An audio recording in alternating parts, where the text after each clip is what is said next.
आखिर ऐसा हुआ क्या था कि बीच शादी में मुझे सोना पड़ गया और इस बाजू जो है शादी के फेरों की तैयारी चल रही थी, वो भी मेरे बेस्ट फ्रेंड की। थोड़ा फ्लैशबैक में जाते हैं। आज सुबह जल्दी उठकर हम चले गए थे वर्कआउट करने के लिए और किसी ने मुझे ये बहुत घटिया सा आइडिया दिया था कि आप कॉफ़ी के सैशे को उल्टा करके पी लो और it's going to work hard. Yes, it did work, but taste बहुत ज़्यादा घटिया था। कब जाके शोल्डर वर्कआउट ख़त्म होने आया मालूम ही नहीं पड़ा, क्योंकि पूरा टाइम मेरे दिमाग में यही बात चल रही थी कि हम सब लड़के कितने जल्दी बड़े हो गए। हालांकि मेरे पहले ग्रुप में सबसे पहले शादी मेरी हुई है, उसके बाद मेरे दोस्त की, एंड देन 5 इयर्स के गैप के बाद ये हमारे ग्रुप की थर्ड शादी थी। But it all went so quickly. 5 साल कब गुजरे, कब हम इतने बड़े हो गए। और शादी के जोड़े में Amit was looking so dam handsome and wonderful. ऐसा लग रहा था पता नहीं अचानक से मैच्योर हो चुका है।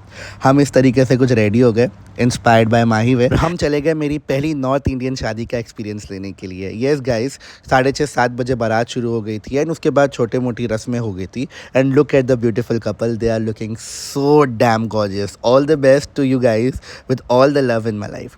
देन गाइस फाइनली हम लोगों ने ख़त्म किया। मुझे बाद में मालूम पड़ा कि यहाँ पर तो उल्टा होता है भाई साहब। रस्में ही शुरू होती है 3 साढ़े 3 बजे के टाइम पे एंड सुबह 7:30-8 बजे तक शादी चलती है। फाइनली सारी रस्में कस्में करके हम आ गए थे घर पर और यहाँ दूल्हा दुल्हन को हमने घर पे छोड़ दिया और हमारे पास कहने के लिए बस एक ही चीज़ थी।